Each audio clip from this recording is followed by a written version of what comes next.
एक बहुत बड़े विद्वान थे जिन्हें बाल्यकाल में भगवती सरस्वती का प्रत्यक्ष दर्शन हुआ था। उनका नाम था महापंडित पद्मनाभाचार्य। सिद्ध सरस्वती सरस्वती ने उन्हें वर दिया था कि शास्त्रार्थ में तुम्हें कोई पराजित नहीं करेगा। जिस शास्त्र का तुम स्मरण करोगे वह शास्त्र तुम्हारी बुद्धि में, वाणी में उपस्थित हो जाएगा। संपूर्ण भारतवर्ष की दिग्विजय की पद्मनाभ जी ने। और जब वो वाराणसी पहुंचे तो वाराणसी के पंडितों में हड़कंप मच गया। जो भैया सरस्वती का वरदान है, कहीं हार गए तो नाक कट जाएगी बनारस की। समस्त शास्त्रों का चूड़ांत विद्वान है। तो ब्राह्मणों ने भगवान विश्वनाथ जी की उपासना की। प्रभु आप ही मार्ग सुझाओ, किसी को शक्ति दो जो शास्त्रार्थ कर सके, इससे काशी की नाक बच जाए। विश्वनाथ जी के मंदिर से आवाज हुई, सिद्ध संत हैं काशी में कबीरदास जी, उनसे इसका शास्त्रार्थ करा दो। बोले महाराज कबीरदास जी तो बिना पढ़े लिखे हैं, अगर पढ़े लिखे होने से क्या है, न पढ़े लिखे हो तो न हो, कराओ। पद्मनाभ जी को लेके पहुंचे। पद्मनाभ जी ये तो समझ गए कि जिसके सामने हमको लेके आए हैं ये लोग, ये पढ़ा लिखा नहीं, एकदम ऐसे ही बावरा सा है, पढ़े लिखे जैसे तो लगते नहीं कबीरदास जी देखने में। और थे भी नहीं पढ़े लिखे। मसी कागज छुओ नहीं, कलम गई नहीं हाथ, एक क्लास भी नहीं पढ़े। परम पूज्य श्री बक्सर वाले महाराज जी कहते थे, मामा जी, कि कबीर जी को जब पाठशाला में पढ़ने के लिए भेजा गया और उस समय की और जिस परिवार में उनका पालन पोषण हुआ था उसकी संस्कृति के अनुसार, संस्कारों के अनुसार उनको उर्दू पढ़ाई जानी, अरबी फारसी पढ़ाई जानी आरंभ की गई।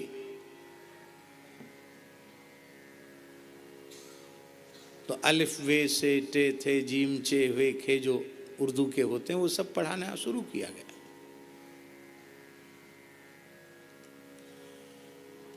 वो पढ़ाने वाले ने लिख दिया उर्दू में और वो पार्टी वैसी की वैसी धरे बैठे रहे, कुछ लिखा ही नहीं उन्होंने। पढ़ाने वाले ने कहा, रे बालक कबीर, अभ्यास नहीं किया पार्टी पर, लिखो, अक्षर लिखो। हाँ, बड़ा सुंदर पद है। नहीं छाणू बाबा राम नाम, नहीं छाणू बाबा राम नाम, मुहि और पढ़न सो कौन काम। नहीं छाणू बाबा राम नाम, मुहि और पढ़न सो कौन काम। नहीं छाणू बाबा राम नाम, नहीं छाणू बाबा राम नाम, मुहि और पढ़ावे आल जाल। मुहे कहा पढ़ावे आल जाल, मेरी पटिया पे लिख दे श्री गोपाल। मेरी पटिया पे लिख दे श्री गोपाल, मेरी पटिया पे लिख दे श्री गोपाल। मेरी पटिया पे लिख दे श्री गोपाल। नहीं छाणू बाबा राम नाम, नहीं छाणू बाबा राम नाम, मुहि और पढ़न सो कौन काम। मुहि और पढ़न सो कौन काम। तो पद्मनाभ की समझ में आ गए, पढ़े लिखे तो नहीं है, पर चलो हो जाने दो शास्त्रार्थ। क्योंकि पंडितों ने कहा है कि ये बाबा जी हार गए तो समझ लो काशी हार गई। तो ये जीत गए तो समझ लो कि फिर आप पराजित माने जाएंगे। कबीरदास जी ने उनसे पूछा, पढ़ी समझे या समुझी पढ़े, अहो कहो द्विजराय। पढ़ी समझे या समुझी पढ़े, अहो कहो द्विजराय। पंडित राज, तुमने पढ़ के समझा कि समझ के पढ़ा? क्या कहा? तुमने पढ़ के समझा कि समझ के पढ़ा? तो सुनी कबीर की बहन को पंडित गयो चकराए।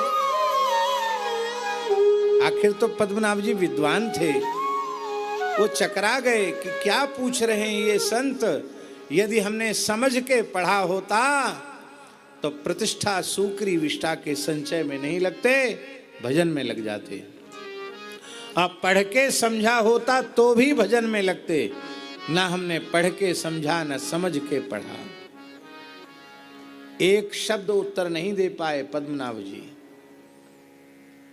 तब कबीर जी ने कहा कि जब पढ़ के भी नहीं समझा और समझ के भी नहीं पढ़ा तो पढ़ना लिखना सब धूल में मिल गया। न पढ़ के समझा न समझ के पढ़ा तो क्या अर्थ हुआ पढ़ने लिखने का? इस पांडित्य का क्या फल मिला आपको?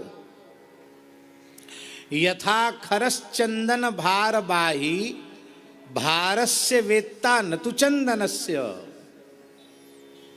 गधे की पीठ पर चाहे गिट्टी लाद दो, पत्थर लकड़ी लोहा लाद दो, और चाहे शुद्ध मलयागिरी चंदन की लकड़ी लाद दो, गधे को तो भार की प्रतीति एक जैसी होगी। चंदन के भार से गधे को क्या लाभ है? कुछ बोल नहीं पाए, समझ गए कि ये कोई सामान्य महापुरुष नहीं है।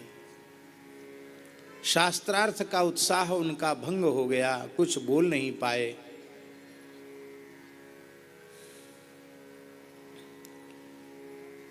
सभा विसर्जित हो गई।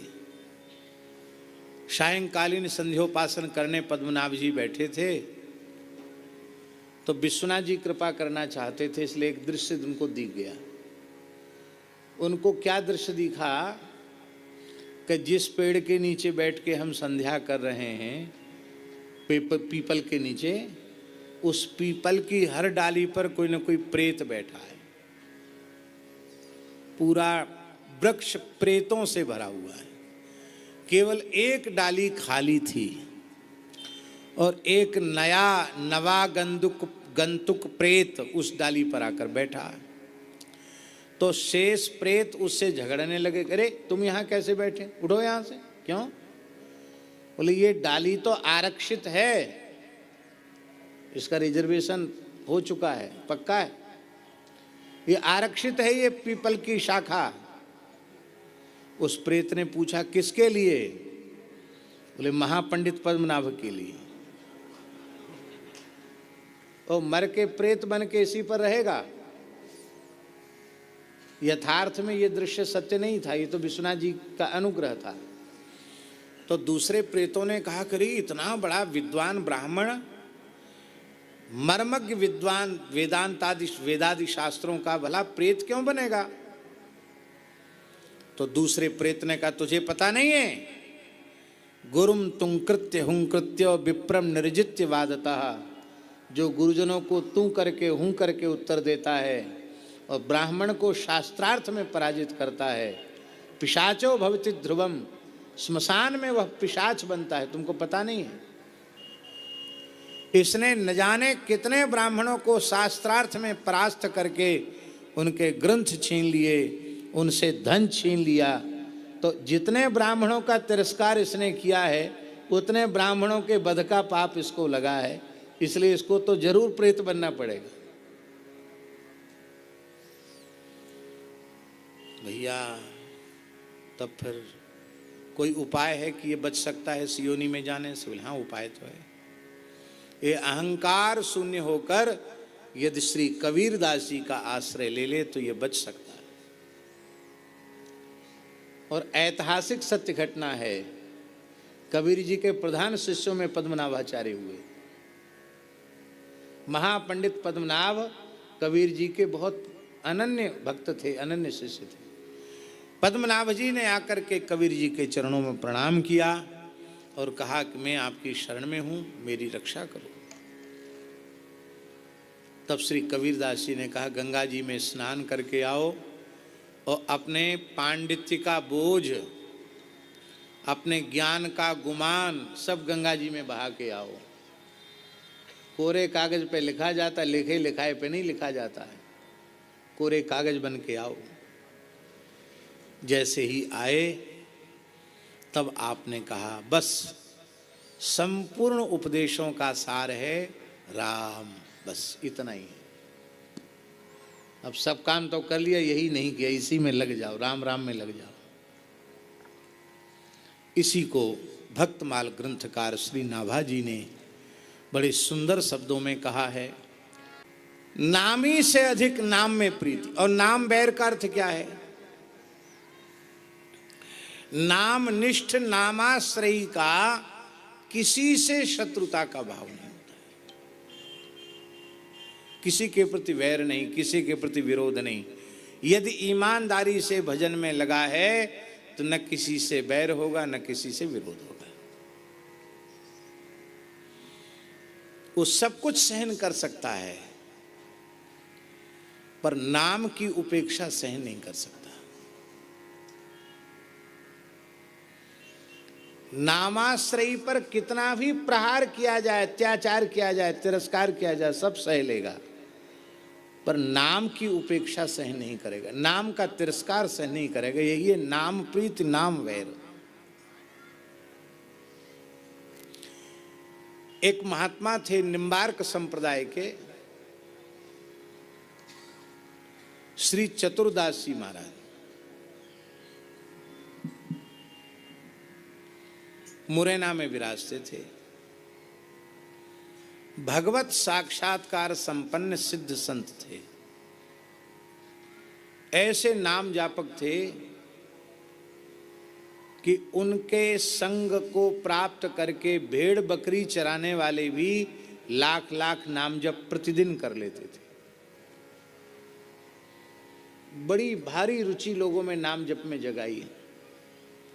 एक सामान्य ब्राह्मण परिवार में उनका जन्म हुआ था और कोई जन्मांतरीय संस्कार था पूर्व जन्म का।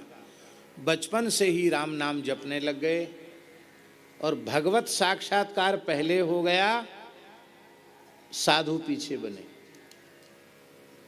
निम्बार्क संप्रदाय में दीक्षा बहुत पीछे ली और भगवत प्राप्ति पहले हो गई। वो इतने अधिक नाम का अभ्यास उनको था बाबा कि जैसे मोर का कंठ चलता ना, ऐसे उनका कंठ हमेशा चलता रहता था। ये मोर का कंठ देखा चलता हुआ, ऐसे ऐसे होता है, ऐसे कंठ चलता था उनका। सोते में भी नाम चलता था उनका, हर क्षण नाम चलता था। तो एक महात्मा जी आए, बड़े विद्वान थे, वेदांत विषय के दर्शन शास्त्र के पंडित थे। उन स्वामी जी का आयोजन हुआ, लोग चतुरदास जी को बुला के ले आए।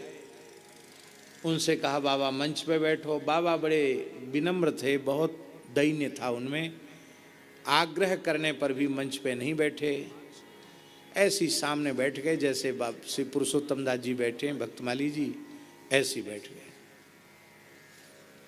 अब वो बैठे तो उनको तो अभ्यास था, माला उनके हाथ में, हजारा माला जप कर रहे थे और कम से कम 100-150 लोग और होंगे उनको घेर के बैठे थे, वो सभी माला जप रहे थे। वो भगवान जाने वो जो वक्ता महानुभाव थे स्वामी जी, उनको पता नहीं क्या आया। वो बोले ये माला लकड़ी की माला घिसने से कुछ नहीं मिलेगा, ये झाल मजीरा कूट कर हरे रामा हरे कृष्णा करने से कुछ नहीं मिलेगा। अरे तुम किसकी प्राप्ति करना चाहते हो? जिसको तुम पाना चाहते हो वह तो तुम खुद हो। हम यही तो तुमको समझाने आए हैं कि तुम जीव नहीं हो, तुम तो स्वयं ही ब्रह्म हो। तो फिर प्राप्ति किसकी करनी है? बस अहम ब्रह्मास्मि चिंतन करो। ये राम राम कहने की, करने की और ये माला जपने की जरूरत नहीं है। ये सब प्राइमरी साधन हैं। कथा करना, कीर्तन करना, राम राम करना। किसी बात पे चिढ़ गए होंगे, उन्होंने सोचे कि ये क्या सब हमारी वेदांत की कथा सुनेंगे, ये सब माला फेर रहे हैं। चतुर्दासी को कभी गुस्सा नहीं आया जीवन में, बड़े सरल महात्मा थे। पर नाम प्रीति नाम वैर, जैसी उन्होंने नाम की उपेक्षा सुनी, बस सुने आवेश हो गया। एक हुंकार किया उन्होंने, जैसे हमारे भरतदास जी को कभी कभी आवेश आ जाता है, ऐसे ही उन्हें आवेश आया। एक छलांग लगाई और नीचे बैठे थे ऊंचे मंच पे चढ़ गए। और चढ़े नहीं महाराज, वो जो स्वामी जी थे वक्ता महानुभाव, उनको उठा के चौकी से धड़ाम से नीचे पटक दिया। और नीचे पटक के घोंटू धर के छाती पे चढ़ गए। अब वक्ता तो अच्छे थे, तगड़े थे, और बाबा दुबले पतले थे, लेकिन उनके भीतर आवेश था। और घूंसा छाती में जड़े ऐसे, और एक ही बात कहें, हिये में धल्ले राम नाम, हिये में धल्ले राम नाम, हिये में धल्ले राम नाम, हिये में धल्ले राम नाम। घूंसे पर घूंसा। लोगों ने उनको पकड़ा, पकड़ते हुए बेहोश हो गए।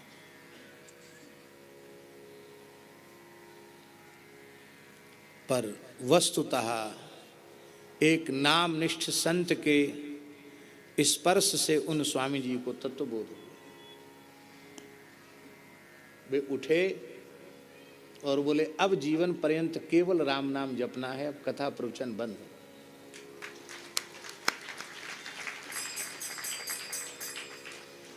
जीवन भर पढ़ते पढ़ाने से बोध नहीं हुआ, संत के प्रहार से बोध हो गया। उन्होंने चरणों में प्रणाम किया, वो तो उठ के वहां से चले गए। कई घंटे बाद उनकी मूर्छा दूर हुई चतुर्दास जी की, और बार बार माथा पटके और रोमे एक ही बात कहें, नाम की उपेक्षा सुनकर भी मैं जीवित क्यों हूं, मेरे प्राण क्यों नहीं निकल गए। इसको कहते हैं नाम प्रीति नाम वैर। नाम कह नामी बोले, किसी का भी नाम पुकारो तुरंत उसके कान खड़े हो जाएंगे, आवाज लगाएगा, जी आया। नाम प्रीत नाम वैर, नाम कह नामी बोले। बोले नाम अजामिल साखी, नाम भव बंधन खोले। अजामिल का चरित्र इसका साक्षी है। नाम भव बंधन से मुक्त करता है। कहां तक कहें, नाम अधिक रघुनाथ ते, राम निकट हनुमत कहो। भगवान नाम, राम नाम श्री राम जी से भी अधिक है। ये बात किसने कही? राम निकट हनुमत कहो, हनुमान जी ने कहा। त्वया तु तारिता योध्या नामनात भुवनत्रयम्, आपने अयोध्या को तारा है, पर आपके नाम ने तो त्रिभुवन को तार दिया। आपका नाम सर्वोपरि है, आपसे भी श्रेष्ठ आपका नाम है। यही है परम तत्व। पद्मनाभ जी सब कुछ त्याग कर अहर्निश राम नाम का जप करने लगे। एक बार गंगा स्नान के लिए वे गए तो उन्होंने देखा काशी का नगर सेठ गले में पत्थर बांध के गंगा जी में डूब कर मरना चाहता है। उन्होंने कहा भैया काहे को मर रहे हो? बोले हमारे शरीर में गलित कुष्ठ हो गया है, बहुत औषधि कराने से भी ठीक होता नहीं, पत्नी पुत्र आदि सबने हमारी उपेक्षा कर दी है, इस उपेक्षा से दुखित होकर मैं डूब मरना चाहता हूँ। पद्मनाभ जी को दया आ गई। बोले तुम 3 बार राम नाम का उच्चारण करके गंगा जी में गोता लगाओ, ठीक हो जाओ। उसने कहा राम राम राम और गोता लगाया, कंचन काया हो गया। आप जैसे लोग ताली बजा रहे हैं ना, वैसी वहां खूब भीड़ इकट्ठी थी, सब ताली बजाने लगे, सब जय जयकार करने लगे। नाम निष्ठ संत पद्मनाभ जी की जय। पर जब पद्मनाभ जी कबीरदास जी के निकट गए तो कबीर जी ने अपनी कुटिया के द्वार बंद कर लिए। बोले नामापराधी पद्मनाभ का मुख में नहीं देखना चाहता। नामापराध कैसे? बोले भवरोग की निवृत्ति नामाभास से हो जाती है। भवरोग की भी निवृत्ति जब नामाभास से हो जाती है तो एक शरीर के सामान्य रोग के लिए महा महिमामय श्री राम नाम का तुमने 3 बार प्रयोग कर दिया, कितना बड़ा नाम अपराध है। आप रोने लगे। बोले आप प्रायश्चित बताओ। बोले अब मौन हो जाओ, किसी से कुछ बोलो मत, किसी की ओर देखो मत, केवल राम नाम जपो। जो आ गया।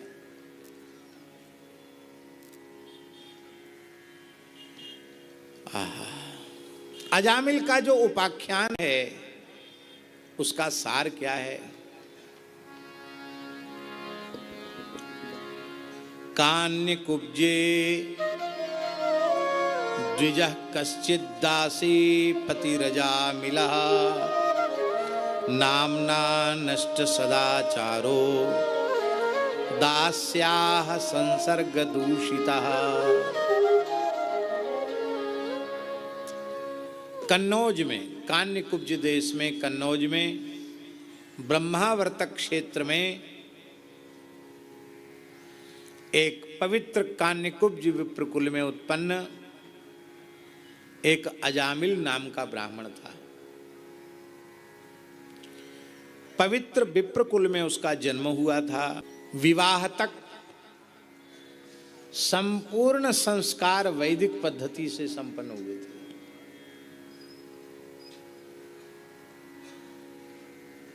विधिवत उपनयन संस्कार पूर्वक बृहद व्रत ब्रह्मचर्य व्रत धारण करके उसने षडंग वेदों का स्वाध्याय किया था। समावर्तन संस्कार पूर्वक सविधि गृहस्थाश्रम में प्रवेश किया था और वह आहिताग्नि था। सीधे सीधे लोग अजामिल के बारे में बोलने लग जाते हैं, ऐसा नहीं था। वो आहिताग्नि था। दुख की बात है, इस समय आहिताग्नि ब्राह्मण का दर्शन दुर्लभ हो रहा है।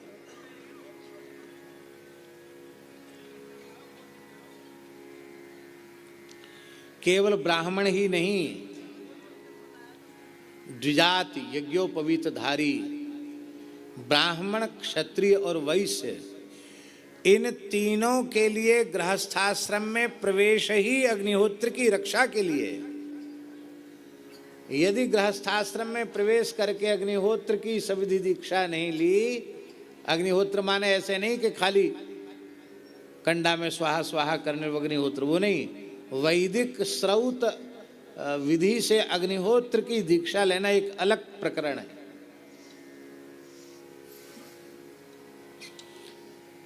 यदि ब्राह्मण गृहस्थ आश्रम में प्रवेश करके अग्निहोत्र की दीक्षा नहीं लेता है तो उसको निरयगामी होना पड़ता है। महाभारत में तो सब ब्राह्मण के लिए अग्निहोत्र अनिवार्य है। अग्निहोत्र माने अग्निहोत्र की जो पद्धति है उस पद्धति से अग्निहोत्र, खाली आग जला के स्वाहा स्वाहा नहीं।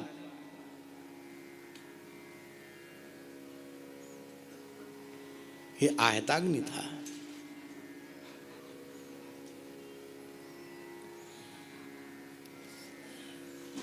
ब्राह्मणोचित धर्म से अपना निर्वाह करता था। किसी भी प्रकार की विकृति इसके जीवन में नहीं थी। ये अपने अग्निहोत्र कर्म के संपादन के लिए वन में समिधा, कुश, पुष्प आदि लेने ही गया था। कान में संगीत का शब्द सुना तो आकर्षण हुआ कि कहीं से नाच गान का शब्द आ रहा है, चलें जाके देखें। वहां जाकर उसने देखा तो एक वेश्या के साथ कुछ कामी विषयी लोलुप पुरुष अपेय पी करके, नशा पी करके नाच रहे थे, अश्लील गीत गा रहे थे। बहुत ध्यान से सुने।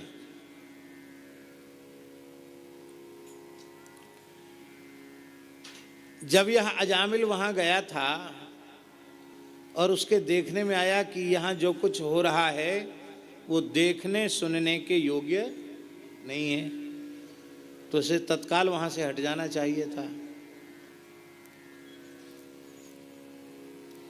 लेकिन देखो महाराज जी, आचार्य जी, उसके ब्राह्मणोचित धर्म के आचरण से पाप तो उसमें नहीं थे, पर पाप की जो मलिन वासना थी वो तो थी।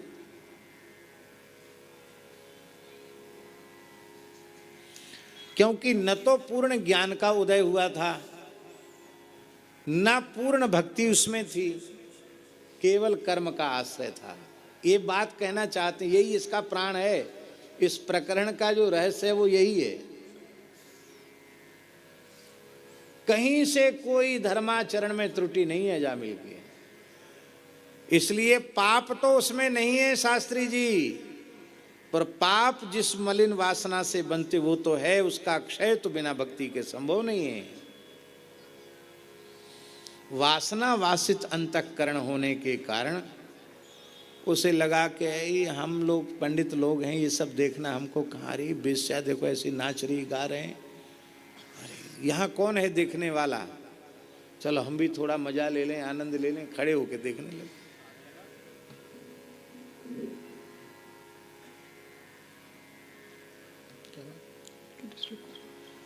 खड़े होके देखने लगे। आप सरिस सब ही चह कीन्हा,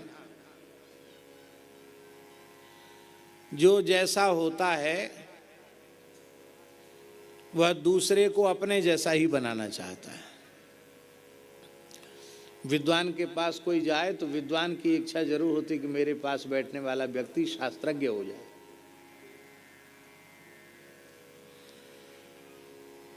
विरक्त महात्मा होते हैं, संत होते हैं, उनकी भी इच्छा होती है, अरे क्या जंजाल में फंसा, हमारे जैसा पकड़ हो जाए, खूब भजन में लग जाए। आप सरिस सब ही चहकीना, एक प्रवृत्ति है मनुष्य की, जो जैसा होता है वैसा ही उस दूसरे को बनाना चाहता है। उन दुष्टों ने देखा कि पंडित जी तो बड़े प्रेम से देख रहे हैं तमाशा, तो उन्होंने अपनी ओर आकृष्ट, आओ आओ, वहां क्यों खड़े हो, यहाँ आओ, थोड़ा नाचो गाओ, थोड़ा ठुमका लगाओ।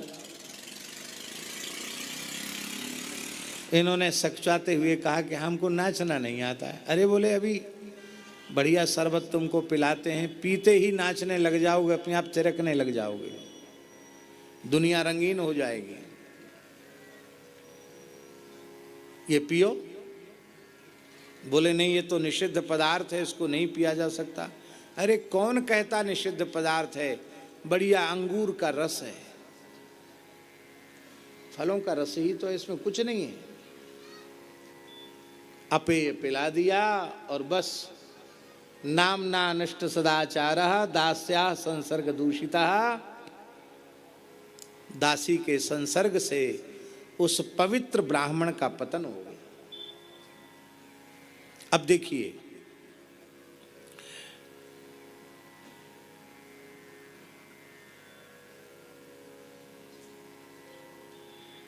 लोग कहते हैं सत्संग की महिमा, पर हम निवेदन कर रहे हैं कुसंग की महिमा।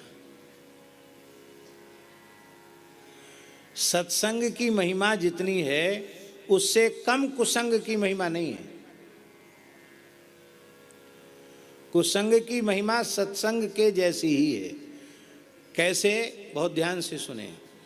जैसे अनंत काल का कुसंग, एक क्षण का सत्संग अनंत काल के कुसंग को नष्ट कर सकता है, ऐसे ही बहुत दीर्घ काल तक किए गए सत्संग को भी एक क्षण का कुसंग नष्ट कर सकता है।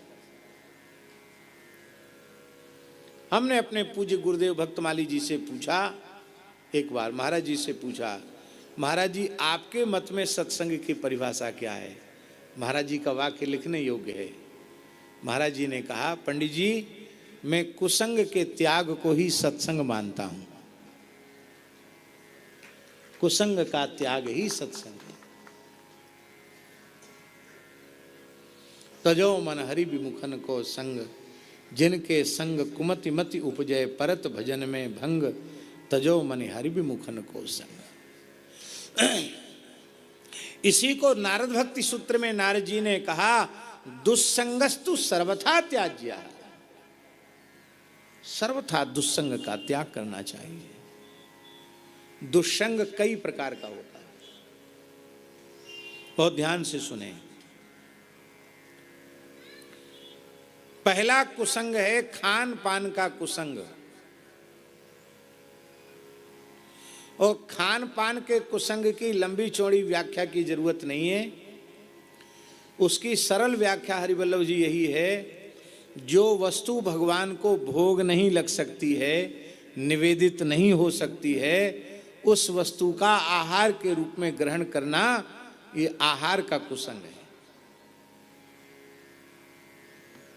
आहार शुद्धि इतने में आ गई कि हम भगवत प्रसाद ही लेंगे, अनिवेदित वस्तु नहीं लेंगे। तो शास्त्र में व्यवस्था है ना कि भगवान को क्या निवेदित किया जाए, क्या निवेदित न किया जाए। आहार शुद्धौ सत्व शुद्धि ही। आहार की शुद्धि से अंतःकरण की शुद्धि होती है, क्योंकि जो कुछ अन्नाहार हम ग्रहण करते हैं उसके सूक्ष्म सारातिसार अंश से मन का, बुद्धि का, चित्त का, अहंकार का निर्माण होता है। यही है वेद भगवान के वचन का तात्पर्य, आहार शुद्धौ सत्व शुद्धि ही। आहार की शुद्धि से चित्त की शुद्धि होती है। आहार शुद्ध होना चाहिए, उस आहार को जुटाने का जो तरीका है वह भी शुद्ध होना चाहिए। आहार शुद्ध है, आप दुग्धाहार फलाहार कर रहे हो, पर जिस धन से उस शुद्ध आहार की व्यवस्था की जा रही है वो धन शुद्ध नहीं है, वो मद्य मांस को बेच करके लाया गया धन है, अखाद्य अपेय को बेच करके अथवा किसी के प्रति अन्याय अत्याचार करके अर्जित किया हुआ धन है। तो उस अन्यायोपार्जित वित्त से एकत्रित जो सात्विक पदार्थ हैं वह भी तामसी हो जाएंगे, क्योंकि उनके आहार की व्यवस्था के जुटाने का जो प्रकार है वो अशुद्ध है, इसलिए शुद्ध भी अशुद्ध हो जाए। आहार भी शुद्ध होना चाहिए और उस आहार को जुटाने की प्रक्रिया भी शुद्ध होनी चाहिए। जौनपुर में एक महात्मा रहते थे। जौनपुर सुना है, बनारस के पास में है। एक महात्मा रहते थे, बहुत अच्छे संत थे, बड़ी तीव्र गति से भजन में लगे, पर उनको भगवत साक्षात्कार नहीं। वे निराश हो गए, बोले अब तो बुढ़ापा आ गया, मरने के दिन आए, भगवान की अनुभूति तो भई नहीं। बहुत दुखी हुए। एक घूमते फिरते कोई सिद्ध संत उनके यहाँ आ गए, उनसे उन्होंने अपना दुखड़ा रोया। तो उन महात्मा ने कहा कि बाबा एक बात बताएं, ये जो शहर के लोग जो आते हैं पैसा चढ़ाते हैं या देते हैं, ये खाना पीना बंद कर दो, ये लोगों को बांट दिया करो। बोले फिर हम क्या खाएं? बोले हनुमान जी का मंदिर है, थोड़ा खेत है, इसी में फल फूल साग सब्जी कुछ पैदा कर लिया करो, इसी में थोड़ा मोड़ा अपने परिश्रम से। और अपने परिश्रम से उपार्जित अन्न को भले ही थोड़े से थोड़ा उसी को खा करके भजन करो, आपका काम जल्दी हो जाएगा। और उन्होंने वो काम किया और आश्चर्यजनक घटना घटी महाराज जी। महात्मा आते थे वहाँ, वो कहते भैया हमारे पास तो इतनी सी व्यवस्था है, इतनी में से इतना सा आपको दे देंगे, ज़्यादा नहीं है। ज़्यादा के लिए ये रखा है, खूब पर्याप्त है, जो चाहो सो खाओ, पर ये चढ़ोतरी वाला है, आम जनता वाला है। ये अपने परिश्रम करके खेती करते स्वयं, उससे उपार्जित धन, और उन्हें भगवान के प्रत्यक्ष दर्शन हुए। एक घटना। दूसरी घटना सुनाएं। आप लोगों ने रमण रीति का दर्शन किया है? कहाँ? गोकुल रमण रीति, जहाँ वर्तमान में परम पूज्य श्री रमण रीति वाले महाराज जी, कार्ष्णी पीठाधीश्वर श्री महाराज जी जहाँ विराज रहे हैं, जो हमारे ब्रज की शोभा है। तो उस रमणरेती स्थान के मूल संस्थापक जो महापुरुष थे, उनका नाम था श्री स्वामी ज्ञानदास जी महाराज। भगवत प्राप्ति की तीव्र व्याकुलता लेकर के आए उदासीन परंपरा के संत थे, और जहां आजकल रमण रीति है यहीं बैठकर भजन करने लगे। बहुत लंबा समय बीत गया भजन करते करते, पर उन्हें भगवत दर्शन नहीं हुआ। तो वे बड़े दुखी हो गए, बहुत दुखी हुए। एक महावन का एक वैश्य था, वो उनको लालटेन में थोड़ा तेल देता था और थोड़ा आटा, आलू, नमक कुछ दे देता था, उसी को खाते थे। तो ठाकुर जी ने, केशवदास जी ठाकुर जी ने स्वप्न में आके कहा कि वो खाना बंद कर दो तो काम यहीं अटक रहा है, एक छोड़ दो तो ठीक हो जाएगा। जो एक व्यक्ति का अन्न खा रहे हो वो छोड़ दो। वो आयो, रोज रोज नहीं आता था, कभी कभार आता था वो। तो उन्होंने हाथ जोड़ के कहा, भैया आपकी सेवा हो गई, हम बड़े प्रसन्न हैं, आपने बहुत लंबे समय तक हमको आटा, आलू और कैरोसिन का तेल दिया, अब हमको ज़रूरत नहीं है, आप रहें। मना कर दिया, बहुत आग्रहपूर्वक मना किया। अब आहार तो बंद हो गया, मधुकरी करने जाए नहीं, और जो आहार की व्यवस्था थी तो वो बंद हो गई। ब्रजवासी भैया बुरो मत मानियो, साधुन की एक कहावत है। क्या कहावत है? ब्रजवासी समदाता नहीं और बिन मांगे देता नहीं। क्या? ब्रजवासी समदाता नहीं और बिन मांगे देता नहीं।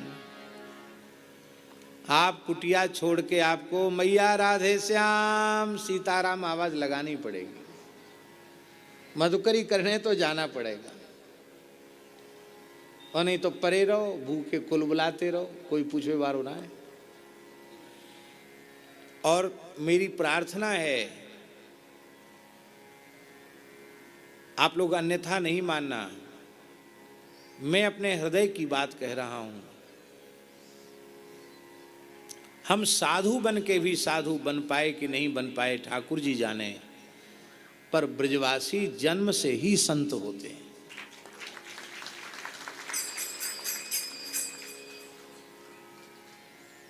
ठाकुर जी के प्रति सहज जो आत्मीयता है जो ब्रजवासी में होती है, ये यहाँ की रज की महिमा है। संतों के प्रति जैसी प्रीति ब्रजवासियों में होती है, वैसी संसार में कहीं नहीं है।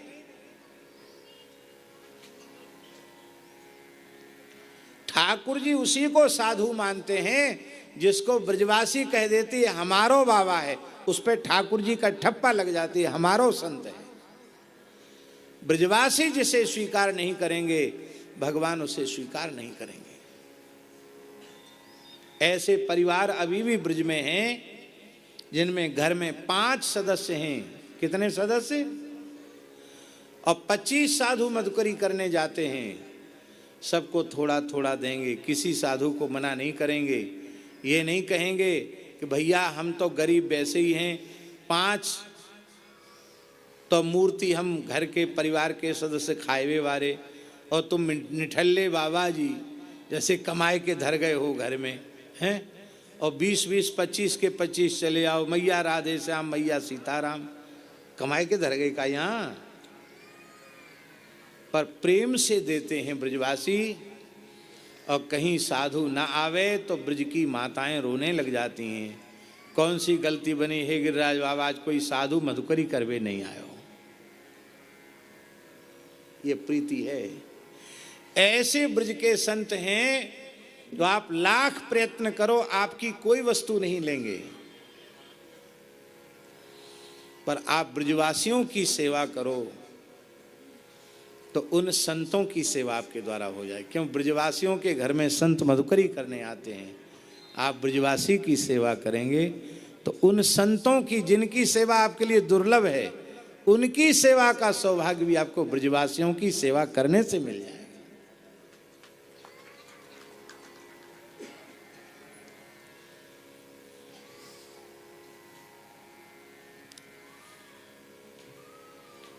घोष निवासिन की कृपा,